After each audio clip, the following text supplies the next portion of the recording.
Bapa, terima kasih Engkau ada di siang ini Tuhan. Dan ambil alih seluruh ibadah ini. Mata dan hati kami mau tertuju kepada Tuhan. Sebab daripadamu datang segala yang terbaik. Kami mau datang dengan hati yang haus, yang lapar akan firman-Mu. Karena kami percaya hanya firman-Mu satu-satunya jawaban atas setiap permasalahan hidup kami. Engkaulah pertolongan kami dan kekuatan kami. Dalam nama Yesus kami berdoa dan mengucap syukur, haleluya. Amin, amin. Ada nona yang pakai baju kotak kuning hitam. Ya udah. Ya yang lagi balik muka belakang ini. Cewek ya. Yang ini. Yang sebelah ini kuning sama itu.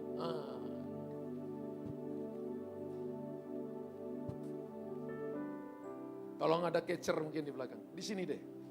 Maju. Buka kedua tangan. Lagi kuliah? Sudah kerja. Pejamkan matamu. Banyak hal yang ada di pikiranmu, engkau muda. Tapi Tuhan akan menolong engkau. Dan memberikan kepadamu kekuatan yang baru. Jangan mengukur dirimu menurut apa kata orang. Jangan mengukur dirimu berdasarkan apa kata tradisi.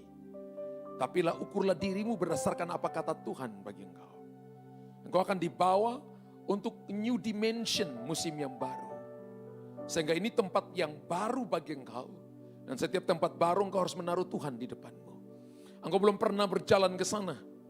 Dan ketika engkau menaruh Tuhan di depan, engkau tidak akan hilang jalan, tapi engkau akan sampai di pelabuhan kesukaan.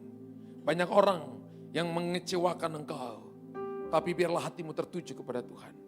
Lupakan apa yang terjadi di masa lalumu, dan pandang masa depanmu, yang sungguh ada harapan tidak akan pernah hilang. Roh Kudus sedang turun atas hidupmu, dan Dia sedang menjamah engkau, buka hatimu, dan terima anugerah itu, terima itu, terima itu. Urapan Allah turun atas hidupmu.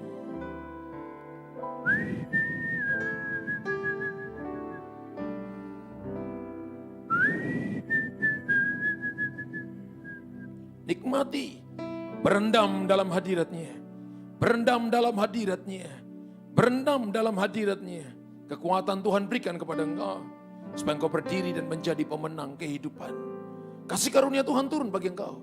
Terima kekuatan itu, terima anugerah itu dalam nama Yesus Tuhan. Haleluya. Amin. Ibu yang sebelah kiri.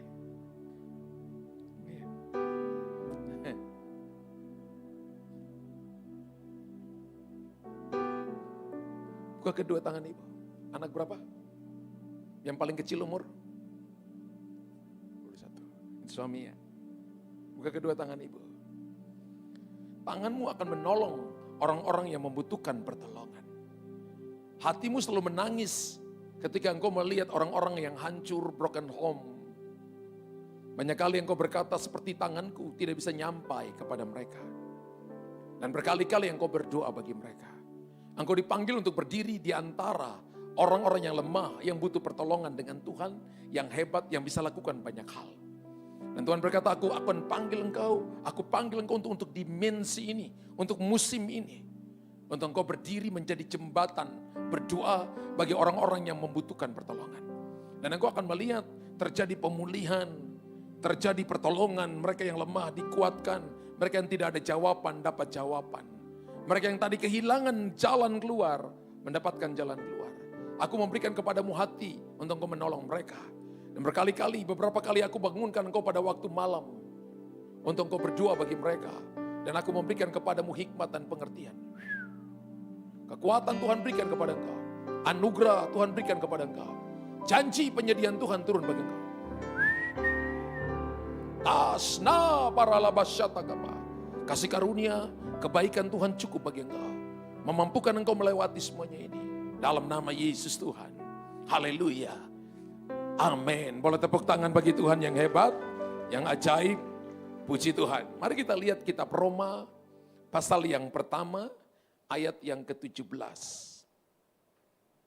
Roma pasal yang pertama ayat 17. Satu ayat ini, sebab di dalamnya nyata kebenaran Allah. Yang bertolak dari iman dan yang memimpin kepada iman. Sebab ada tertulis, orang benar akan hidup oleh iman. Ya, makanya tema khotbahnya adalah hidup oleh iman. Ya. Orang benar akan hidup oleh iman. Saya baca sebuah buku, lalu ada sebuah cerita dari seorang yang bernama Chung Su. Chung Su ini filsufnya Tiongkok, saudara ya. Filsufnya orang Chinese. Satu waktu dia berjalan dengan temannya, dan dia mengungkapkan sebuah perasaan kepada temannya ketika mereka berjalan di tepi sungai. Perasaan apa yang dia ungkapkan? Dia katakan begini kepada temannya, ketika dia lihat ikan-ikan lagi berenang dalam air, dan dia berkata, bahagia sekali ikan-ikan itu di dalam air. Dia katakan seperti itu. Lalu temannya berkata, kamu bukan ikan, bagaimana kamu bisa rasa kebahagiaan mereka? Bagaimana kamu tahu bahwa ikan-ikan itu bahagia atau tidak? Kamu bukan ikan. Sama halnya dengan kita hari ini, saudara. Hanya karena apa yang kita rasakan nyata, tidak berarti bahwa perasaan kita juga selalu benar atau akurat. Benar. Kenyataan bisa saja berbeda, betul ya? Kenyataan bisa saja berbeda. Jadi seperti apa hidup beriman yang Tuhan kehendaki dari kita? Bagaimana supaya kita hidup beriman? Yang pertama kita belajar siang hari ini, hidup dengan iman bukan hanya dengan perasaan.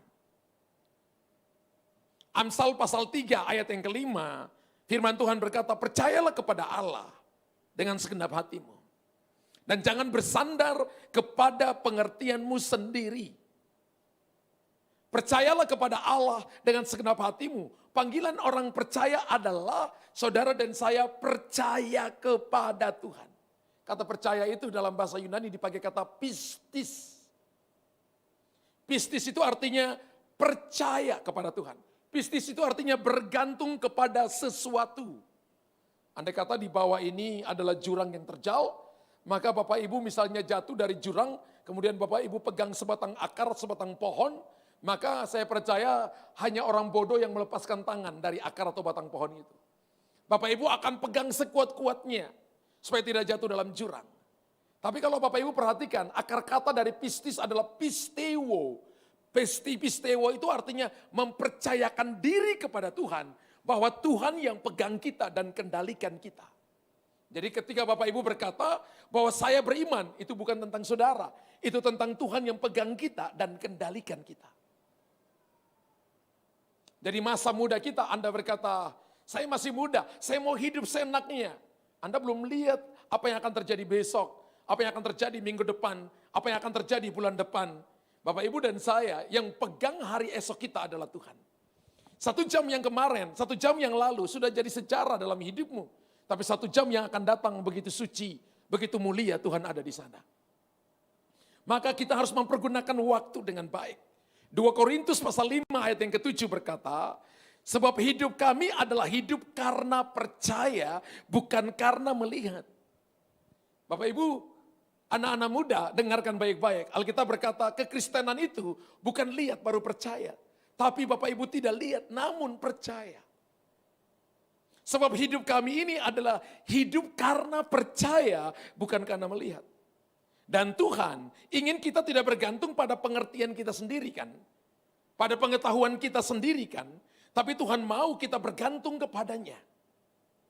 Ketika kita bergantung kepada Tuhan, saya percaya bahwa kehidupan masa muda kita ada dalam kendali Tuhan. Saya bertobat umur 21 tahun, saudara. Ya. Saya bertobat umur 21 tahun. 26 tahun yang lalu saya putuskan untuk jadi full time. Jadi full time saya sudah 26 tahun. Ya, sudah 26 tahun. Saya ujian PDP tahun 94. Ujian PDM kurang lebih 2000 tahun 2000 ya, 2000. Pendetanya 2009.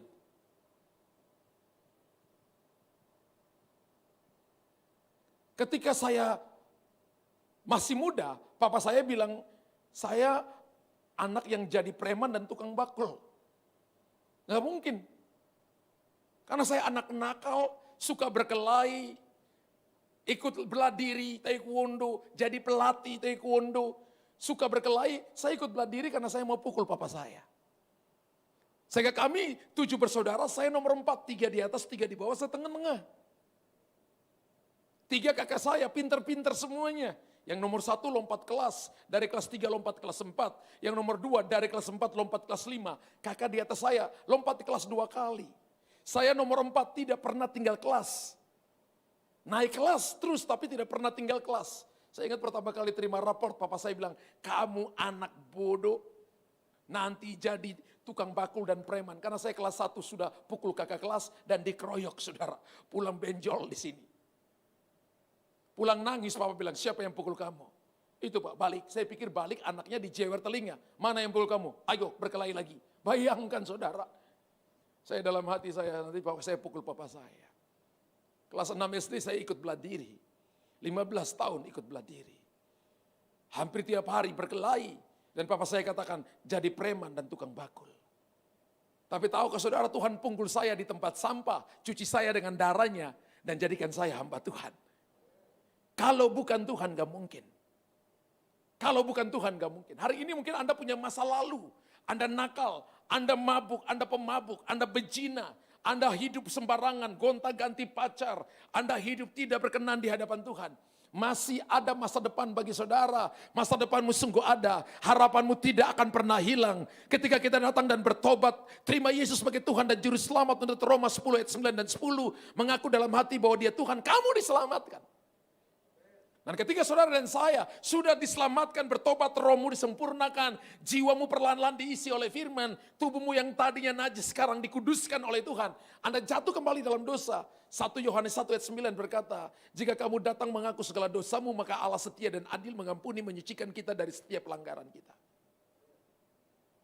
Amin. Dan Yesaya 43 ayat 25 berkata, akulah dia yang menghapus dosa pemberontakanmu oleh karena aku sendiri. Dan aku tidak mengingat-ingat dosamu lagi. Saya ingat saya dulu setiap kali pulang latihan itu bersama dengan teman-teman saya para pelatih. Ada kita punya murid yang selalu antar kita ke tempatnya. Itu mamanya tuh Germo saudara, saya ingat. Dan saya lihat rumahnya itu ada 3 lantai letter U begini. Dan ketika kita masuk di sana saya lihat begitu banyak gadis-gadis, begitu banyak di sana. Teman-teman saya masuk di sana dan saya tunggu di satpam saudara. Dari jam 12 sampai jam 3 subuh atau jam 4 subuh saya tetap duduk di satpam nungguin mereka keluar. Tanpa sadar bahwa sejak dari kita masih nakal, masih doa muda belum tahu apa-apa. Tuhan sudah kuduskan kita menjadi nasirnya. Amin. Yang saya tidak mengerti, yang saya tidak tahu. Tapi Tuhan bisa lakukan itu bagi kita. Sebab hidup kami ini adalah hidup karena percaya, bukan karena melihat. Betapa menyedihkannya hidup yang hanya bergantung pada perasaan semata. Betapa menyedihkannya kalau saudara dan saya hanya hidup bergantung pada kekuatan kita. Kekuatan kita bisa menghasilkan ya, tapi terbatas. Perasaan kita bisa menghasilkan ya, tapi terbatas. Kalau orang jadi tukang batu, tukang kayu dan sebagainya, ya dia dibayar per hari. Atau dia sekolah, arsitek dan sebagainya, dia gambar rumah, dibayarnya lebih mahal. Jadi dia pakai tubuh, dia pakai pikiran, dia pakai jiwanya. Dia pakai jiwa, ada hasilnya. Tapi bagaimana kalau dia pakai roh? Hasilnya unlimited. Hasilnya double portion. Ketika Anda hidup di dalam roh, mengikuti tuntunan Tuhan. Maka saya percaya kita akan dibawa kepada perkara-perkara ajaib dan perkara-perkara besar. Markus 12 ayat 30 berkata begini. Kasihilah Tuhan Allahmu dengan segenap hatimu. Dan dengan segenap jiwamu. Dan dengan segenap akal budimu. Dan dengan segenap kekuatanmu. Saya ingat waktu saya muda, saya selalu pimpin anak-anak muda. Biasanya kalau ibadah sekitar 50-60 orang, tapi setelah retreat 96, tiba-tiba bertumbuh jadi 300, jadi 500, dan jadi 800, jadi 1000, 1500 orang. Youth. Jadi kalau ibadah Sabtu Bapak Ibu, itu putih abu-abu. Dan selalu selesai itu kami biasanya antarin mereka pulang ke rumah. Selalu kalau sampai di rumah, orang tuanya selalu omelin kita. Kenapa anak saya pulang malam, kenapa ini? Kita bilang, om minta maaf. Tadi adik ini kita datang ke ibadah, makanya kita antarin pulang.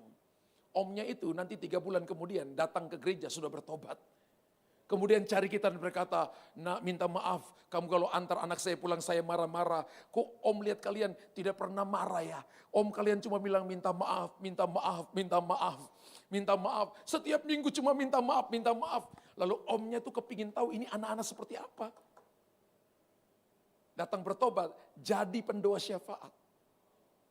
Jadi kalau lihat mamamu omel-omelin saudara, datang ibadah, padahal Anda sudah rajin di rumah, Anda sudah rajin di sekolah, Anda kerja rajin, papa mamamu omelin, itu tanda sebentar lagi mau bertobat jadi pensyafaat.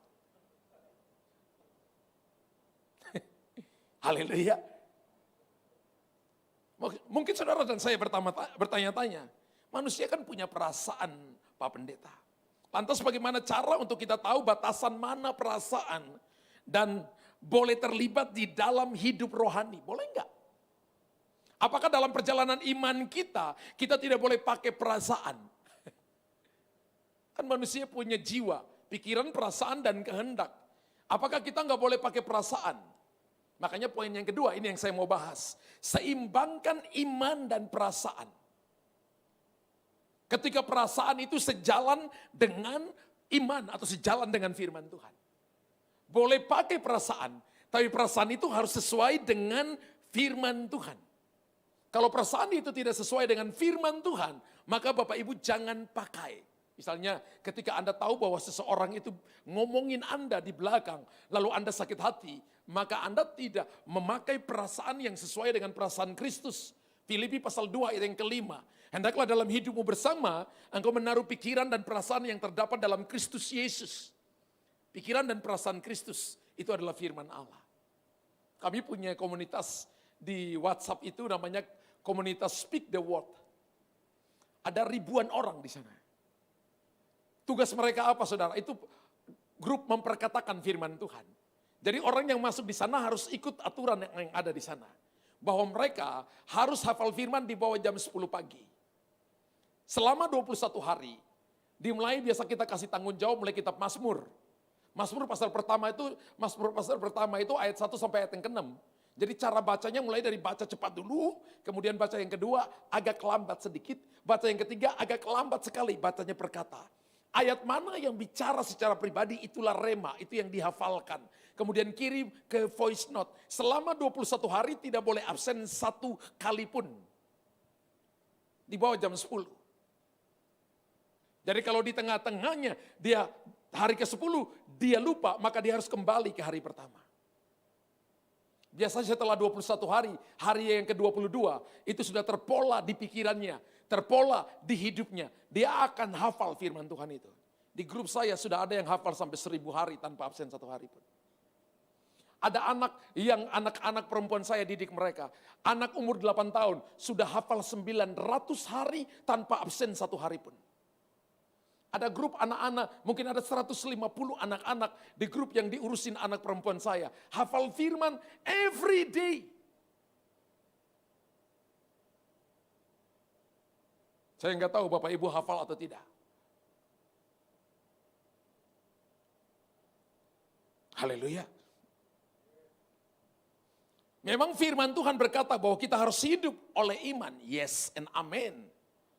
Bukan berdasarkan apa yang kita rasakan. Namun kita perlu menyadari bahwa perasaan juga penting. Benar. Tapi harus disesuaikan dengan firman Tuhan. Contoh dalam perihal memberi, kita dapat memberi dengan dua macam perasaan. Perasaan yaitu dengan terpaksa sedih, tidak rela, atau dengan sukacita. Ketika nanti sebentar doa persembahan, maka yang kita beri adalah ada dua perasaan. Perasaan sukacita, perasaan sedih. Aduh, persembahan lagi. Ya, belakangan ini kan ada yang berkata, jangan kembalikan perpuluhan. Karena perpuluhan, orang Ibrani, orang Israel, rabi-rabi pun tidak kasih perpuluhan. Ya rabi-rabi itu enggak ikut Alkitab juga. Dia hanya 5 kitab Musa saja. Yesus tidak hanya beri 1/10, Yesus beri 100% hidupnya. Kalau orang mempersalahkan 10%, karena memang dia tidak mau memberi 10%. Kau diam Bapak Ibu. Ini enggak pernah kasih 10% pasti. Atau ini jam berbahaya ini saudara. Ini jam yang saya khawatir kepalanya turun lambat, naiknya cepat.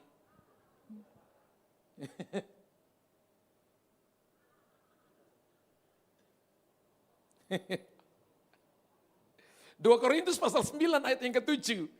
Firman Tuhan berkata, hendaklah masing-masing memberikan menurut kerelaan hatinya. Jangan dengan sedih hati atau karena paksaan. Sebab Allah mengasihi orang yang memberi dengan sukacita. Kemarin saya pergi pelayanan ke satu kota di Jawa Timur, kota besar di Jawa Timur. Dan salah satu teman saya bersaksi, dia terkoneksi dengan Paul Yong Gicho di Korea. Dan ketika dia pergi ke Korea, mamanya itu teman Paul Yong Gicho. Dan ketika dia pergi ke sana, di salah satu cabangnya, yang jemaatnya kurang lebih 6.000 sampai 10.000. Lalu dia pergi, ketika dia sampai di sana, selesai ibadah, gembalanya itu ajak sama pekerjanya itu untuk pergi makan. Tapi sebelum pergi makan, mereka pergi ke salah satu rumah pekerja. Ketika sampai di rumah pekerja itu, gembalanya kasih tahu ke teman saya ini, teman saya pendeta juga. Dia berkata begini, pastor, orang ini setiap bulan kasih perpuluhan 4 miliar.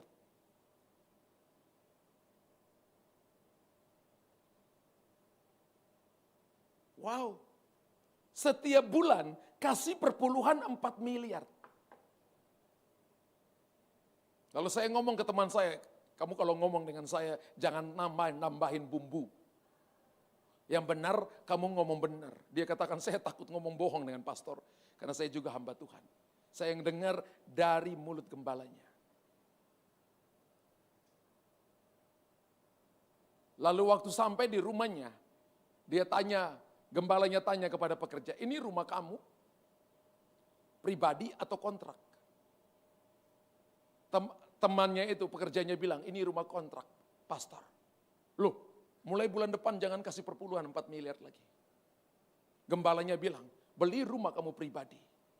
Dia katakan begini, rumah ini saya punya mobil ada 5. Saya pergi ke kantor cuma naik 1 mobil Pak Gembala. Rumah ini ada 5 kamar. Setiap malam saya cuma tidur di satu tempat tidur dalam 1 kamar. Rumah ini piring makan lebih dari 200 piece. Saya kalau makan hanya di 1 piece. 1 piring saja. Di meja makan ini ada 12 kursi. Saya hanya duduk di 1 kursi saja. 1 garpu, 1 sendok, 1 gelas. Itu sudah cukup bagi saya. Jadi sebenarnya sudah cukup, saya mau bangun rumah saya di sorga.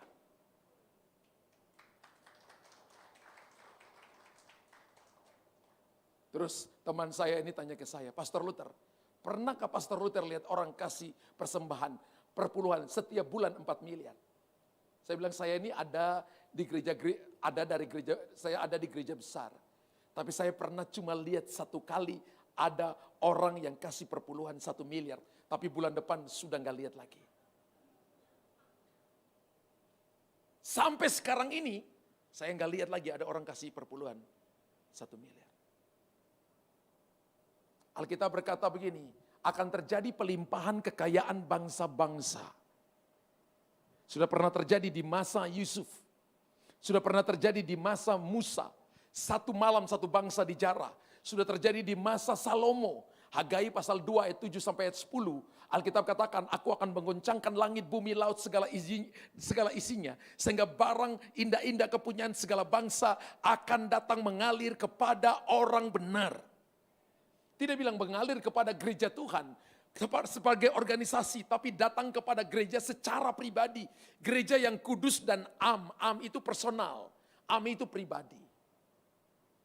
Dan Alkitab katakan begini, bahwa kekayaan bangsa-bangsa akan datang mengalir. Tapi Bapak Ibu harus punya saluran, kalau enggak punya saluran bagaimana kita bisa jadi berkat bagi banyak orang. Ada orang berkata, Pak, nanti kalau saya kaya baru saya memberi banyak. Saya katakan begini, gak usah kamu tunggu kaya baru beri banyak. Yang kamu sedikit sekarang aja gak pernah beri, kaya juga pasti gak akan pernah beri. Sama, ada yang datang ke saya, Pastor, saya tidak akan mau melayani Tuhan dulu. Saya tunggu sampai saya tua. 2 bulan kemudian, tiba-tiba kecelakaan, masuk di rumah sakit, kabel di mana-mana. Orang katakan, Pastor, Pak Gembala tolong pergi doain.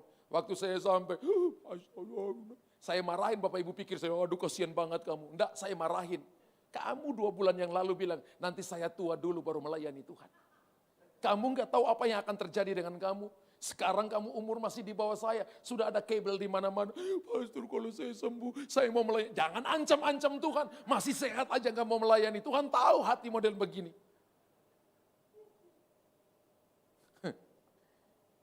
Makanya Alkitab katakan, kasihilah Tuhan dengan segenap hati, segenap kekuatan, segenap akal budi, segenap jiwa. Saya ingat ketika saya muda, saya ajakin anak-anak muda untuk datang ngecat gereja. Karena kita lihat gereja kotor, lapor Om Gembala. Om, kita mau ngecat gereja. Hai, Gembala kita kaget. Hei, lucu-lucu dia. Kalian mau ngecat gereja? Iya Om. Go, kita beli bambu, beli ini. Naik ngecat. Nggak dikasih nasi bungkus sambil ngecat nyanyi. Kerja buat Tuhan terlalu manis. Nyanyi saudara. Itu Gembala kita keluar. Ini anak. Nggak dibayar, nggak dikasih nasi bungkus, nggak mau. Lakukan dengan sungguh-sungguh. Ada kalanya kita belum punya gedung gereja. Selesai youth itu mesti pindah ke gedung BRI lantai 4. Harus pikul alat musik gede-gede, besar-besar begini. Pikul naik dari bawah, nggak ada lift barang. Pikul naik 2 orang, pikul 1 naik. Sambil lewat meja-meja kerja, sambil nyanyi.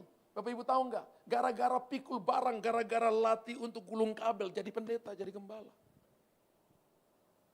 Benar. Semua teman-teman saya sekarang ini jadi pendeta gara-gara gulung kabel, angkat alat musik waktu masih muda. Saya bilang ini gara-gara kita angkat alat musik.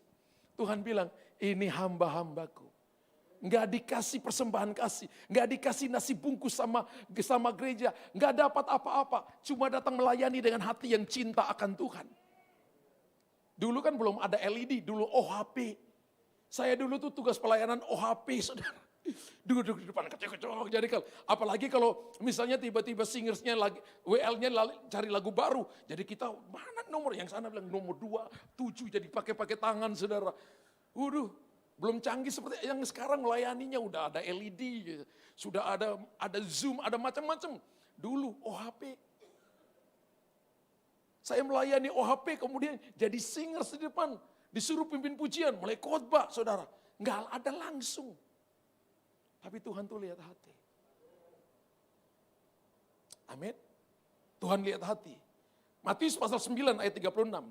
Melihat orang banyak itu tergeraklah hati Yesus oleh belas kasihan kepada mereka. Karena mereka lelah dan terlantar seperti domba yang tidak bergembala. Anak-anak muda, every day tanggung jawab kita. Ini kursinya masih banyak yang harus diisi oleh generasi muda. Saya ingat saya setiap hari itu injili orang satu hari itu mungkin lebih dari 10 orang. Satu hari lebih dari 10 orang.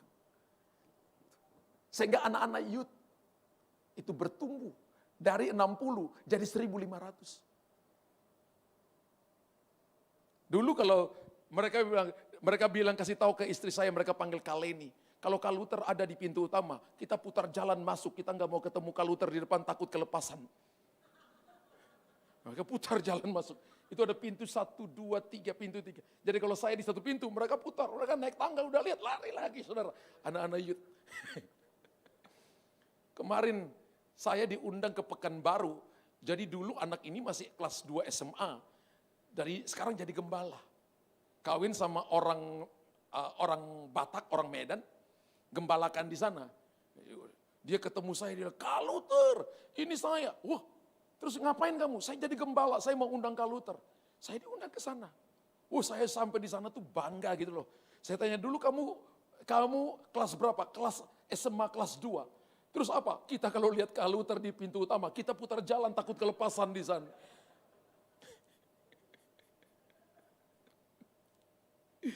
Dia cerita sama istrinya ketawa terbahak-bahak. Ya, justru karena itu kamu bertobat sekarang.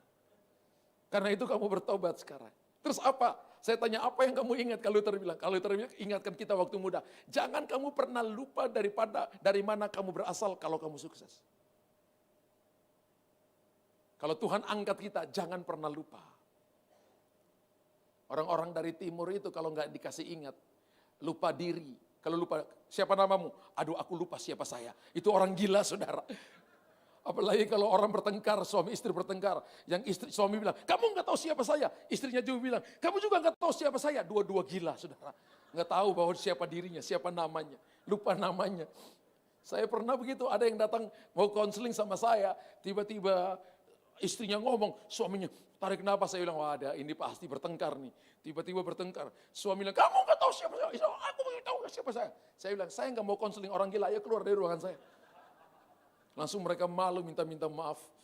Minta maaf Pak Gembala, saya emosi Pak Gembala. Kalau kalian tidak tahu siapa diri kalian, untuk apa datang konseling sama saya? Tuhan aja catat nama kalian di telapak tangannya. Masa kamu nggak tahu diri?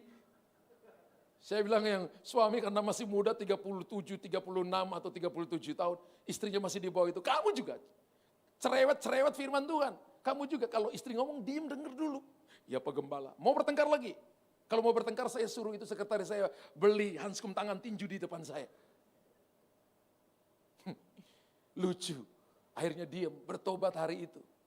Saya kalau ketemu lagi, sudah gandengan tangan, Pak Gembala, kita sudah damai. Sudah ada sorga dalam keluarga kami.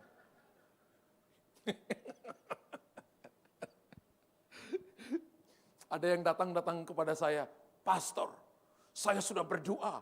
Dan Tuhan bilang, dia jadi istri saya. Oh iya, puji Tuhan kalau dari Tuhan, gak usah pacaran 1 tahun, 6 bulan aja masuk minta nikah, pastor nikahin.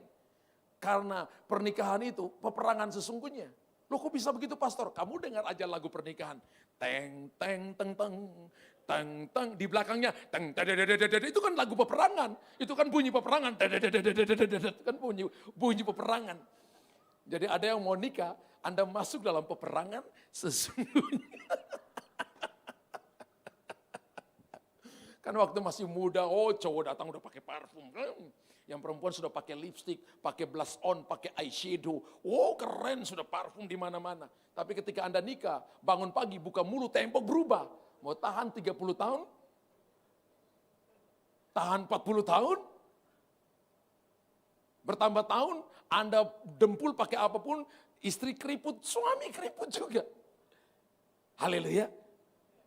Jadi kalau mengasihi Tuhan, dengan segenap hati, perasaan harus disesuaikan dengan firman Tuhan.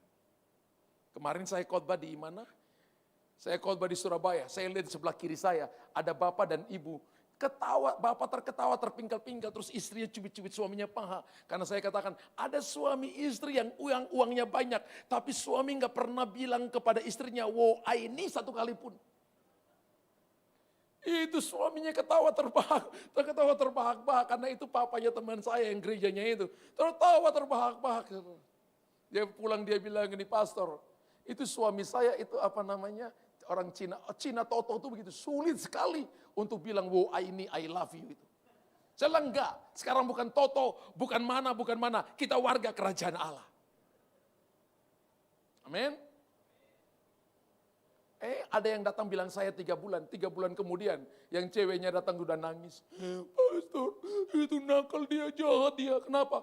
Dia udah punya pacar lagi. Loh kamu kemarin bilang katanya itu dari Tuhan, sudah pakai acara doa segala. Hati-hati loh. Makanya saya selalu ajarkan anak muda LSD, Love, Sex, and Dating. Ya, Love, Sex, and Dating. Kalau kamu lihat pacar, terus kamu punya hati kamu berdebar-debar, jantung kamu naik turun, jangan-jangan kamu asma.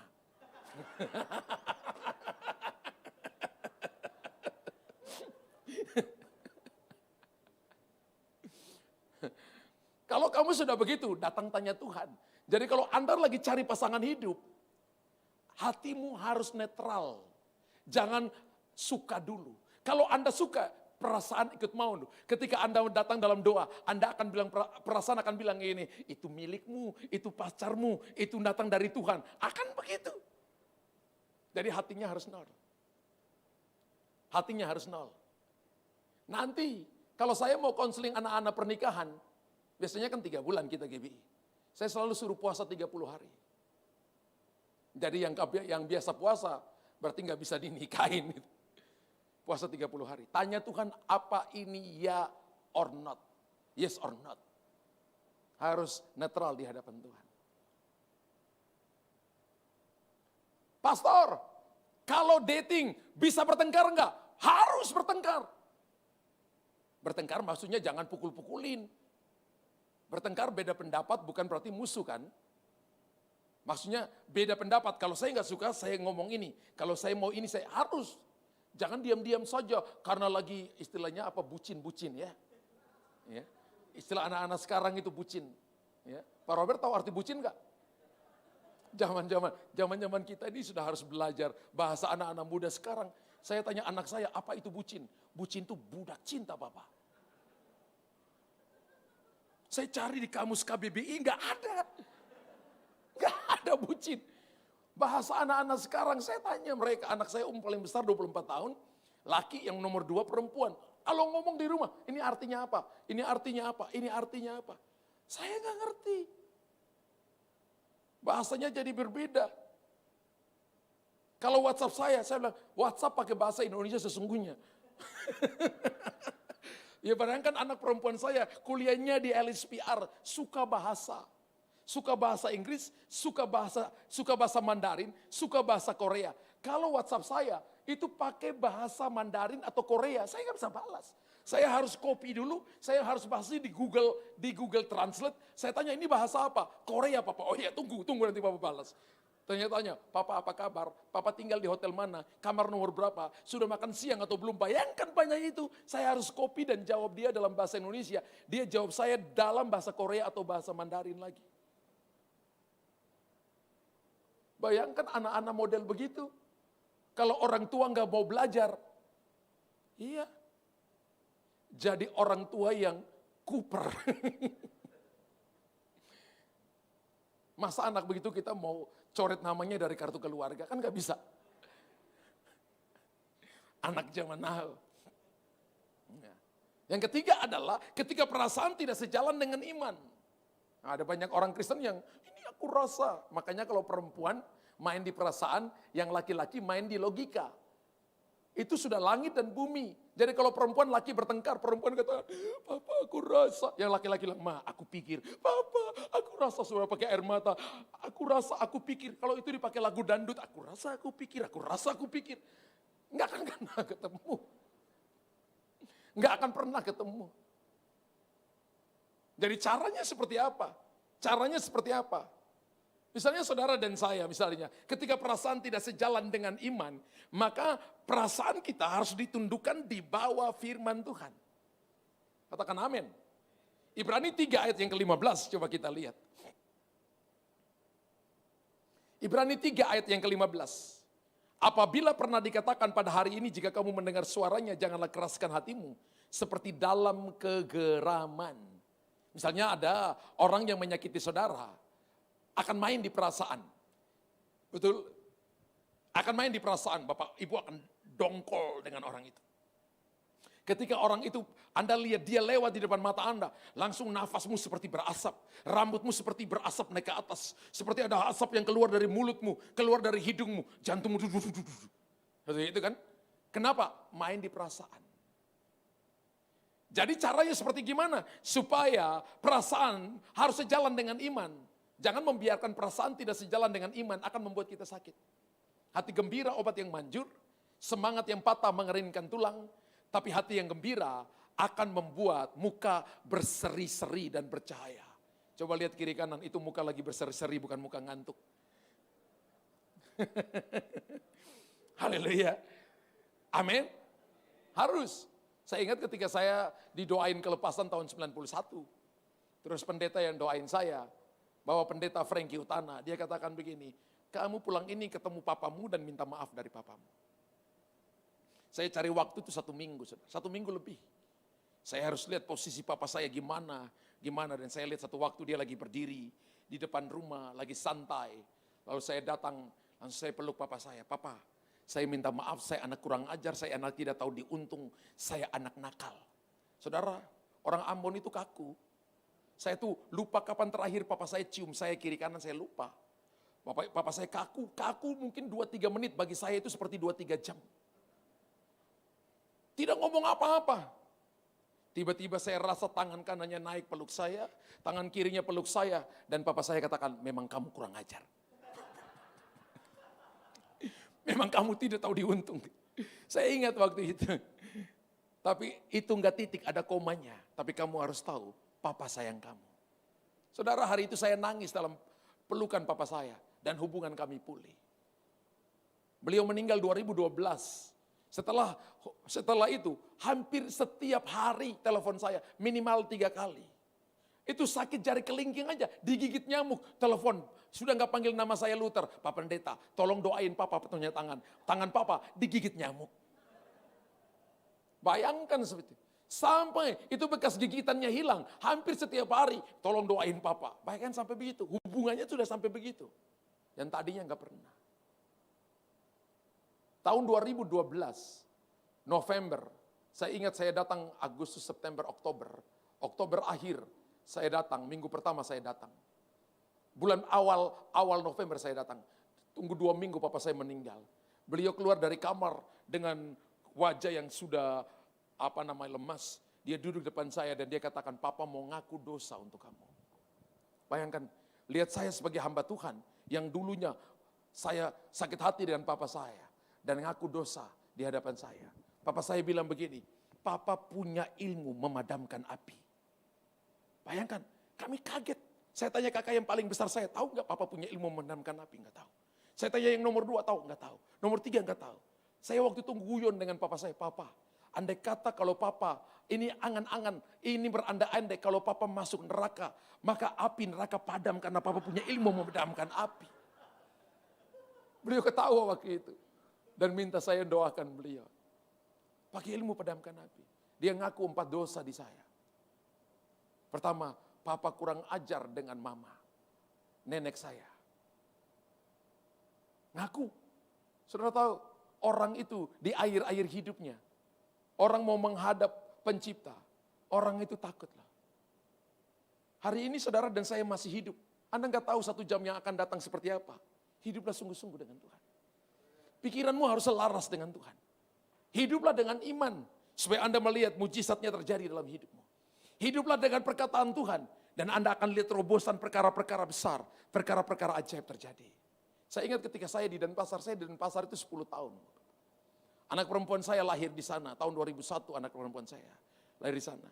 Saya ingat ketika papa saya ikut saya di sana, dan beliau dengar saya khotbah tentang berkat Yakub kepada anak-anaknya. Ketika kami pulang dalam mobil, beliau ngomong, saya dengar suaranya serak mau nangis tapi tahan nangis. Dan papa saya berkata begini, papa itu baru tahu bahwa kamu itu adalah anak sulung, berkat kesulungan, padahal kamu anak yang ketiga. Berkat kesulungan rohani ada pada kamu. Lalu papa katakan, kamu ingat ketika kamu 5 tahun, ketika kalian harus masuk satu-satu, dipanggil oleh kakekmu, masuk satu-satu, dan ketika kamu masuk, kakekmu bilang apa untuk kamu? Kakek bilang, Luther, kakek kasih kamu roti 3 buah. Dan ketika kamu keluar, papa tanya, Tete bilang apa untuk kamu? Kakek bilang apa untuk kamu? Kakek bilang, kakek akan kasih saya roti 3 buah. Lalu papa saya bilang, roti 3 buah itu Bapa, Anak, Roh Kudus. Ingat Saul itu cuma dapat roti 2 buah. Dia hanya sampai di ruang kudus, dia nggak sampai ruang maha kudus. Kakek saya kasih saya roti 3 buah. Papa saya bilang, Bapak anak, Bapak baru tahu bahwa kamu ini punya berkat rohani, kesulungan di dalam keluarga. Saya itu nyetir mobil, tahan nangis, tapi tangan saya bergetar. Dulu orang yang bilang saya preman dan tukang bakul, dari mulutnya berkata, kamu itu punya berkat rohani di dalam rumah. Hari ini kalau orang ngomong salah dengan saudara, saya beritahukan kepada Anda itu adalah punya berkat rohani dalam dirimu. Yang akan memberkati keluargamu, yang akan memberkati anak-anakmu nanti, memberkati masa depanmu, memberkati gereja ini, memberkati kota ini, dan menjadi berkat bagi bangsa-bangsa. Nama Tuhan dipermuliakan. Tepuk tangan bagi Tuhan. Puji Tuhan. Amin, amin. Sudah selesai khotbahnya. Sudah selesai khotbahnya. Mari tim musik.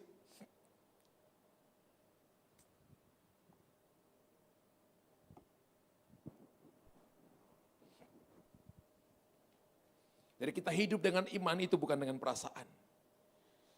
Kita harus seimbangkan iman dengan perasaan ketika perasaan sejalan dengan iman. Yang ketiga, perasaan. Ketika perasaan tak sejalan dengan iman, maka Bapak, Ibu, dan saya harus belajar untuk hidup sesuai dengan firman Tuhan. Mari anak-anak muda, ibu-ibu, bapak-bapak bangkit berdiri.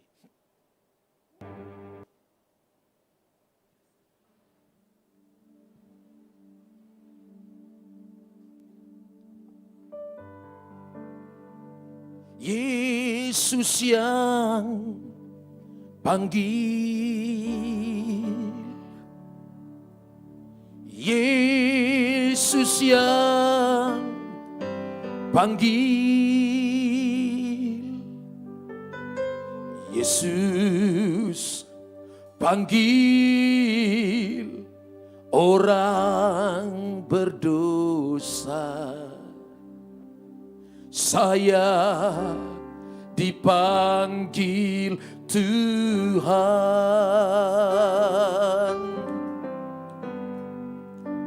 Yesus yang panggil.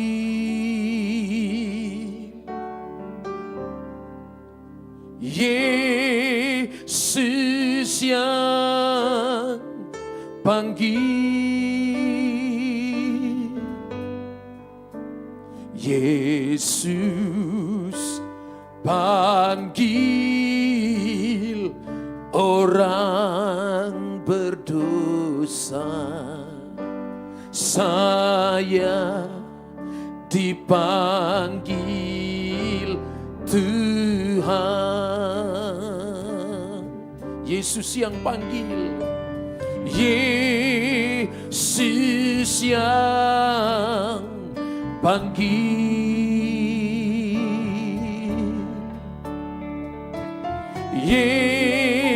Yesus yang panggil. Yesus panggil orang berdosa. Saya dipanggil Tuhan. Yesus yang panggil. Yesus yang panggil.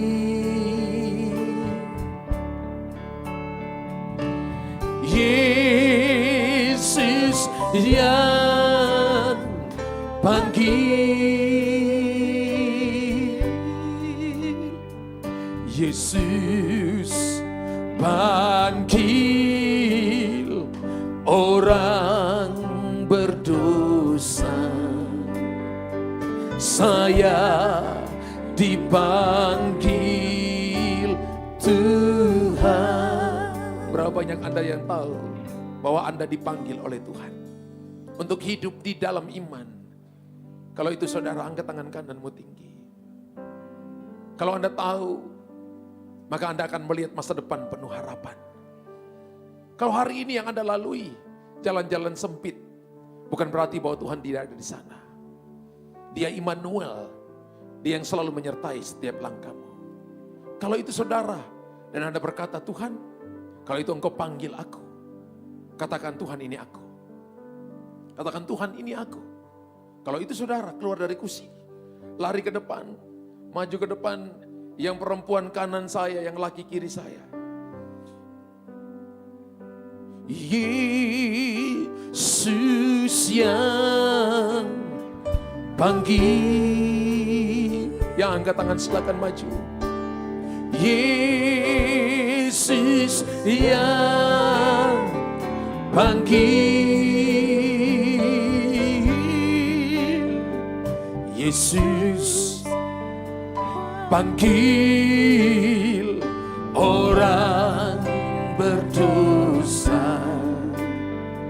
Saya dipanggil Tuhan. Yesus, Yesus yang panggil.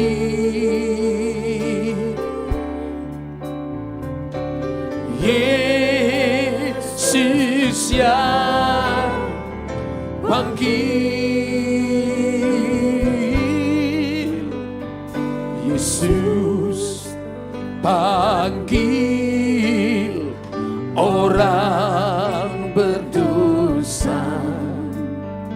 Saya dipanggil Tuhan.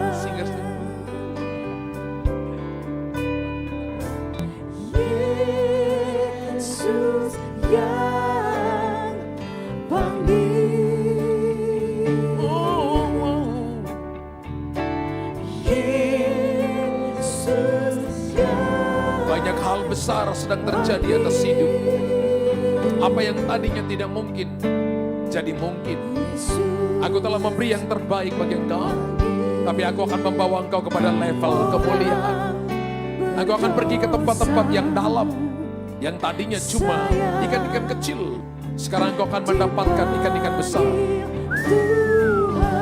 Oh, senarabasyatak ini. Yesus yang bangkit. Kekuatan Tuhan berikan kepada engkau. Kasih karunia Tuhan berikan kepada engkau. Bertahanlah. Kekuatan kasih karunia memampukan engkau untuk berjalan lebih dalam. Engkau akan menjadi counselor, menjadi jawaban bagi banyak orang. Touch. Naiklah lebih tinggi. Engkau akan masuk dalam pelayanan di mana aku panggil engkau satu rumah ke rumah yang lain. Aku akan banyak mendoakan orang-orang sakit dan akan melihat jawaban demi jawaban Tuhan dinyatakan atas hidupmu. Tangan Tuhan akan turun bagi engkau. Keajaiban demi keajaiban Tuhan akan dinyatakan. Yang bapak-bapak maju ke depan. Kekuatan Tuhan berikan kepada mereka. Terima, Bapak Franky. Tas, dalam nama Yesus. Anugerah Tuhan turun saat ini. Kasih karunia Tuhan turun saat ini. Jadilah berkat bagi banyak orang. Kemampuan ilahi turun saat ini. Bangkit. Aku telah memberkati pekerjaan tanganmu dan akan membawa engkau dalam hal yang baru. Aku panggil engkau menjadi pendoa syafaat. Dan aku akan memberikan kepadamu karunia-karunia. Karunia untuk mengusir setan. Karunia-karunia untuk engkau mendoakan orang-orang yang terikat. Dan mereka akan mengalami kelepasan. Urapan Allah turun bagi engkau. Dalam nama Yesus Tuhan. Kekuatan Tuhan berikan kepada engkau. Jadilah sehat, aku katakan otak kanan. Otak kiri berfungsi dengan sempurna. Otak kanan berfungsi dengan sempurna. Aku katakan dalam nama Yesus. Aku cabut setiap roh kelemahan tubuh. Dan aku cabut sampai ke akar-akarnya. Menurut Matius 15 ayat 13. Kembali sempurna normal dalam nama Yesus. Kekuatan Tuhan berikan kepada Bapak saat ini. Dalam nama Yesus Tuhan. Haleluya. Dipanggil Tuhan.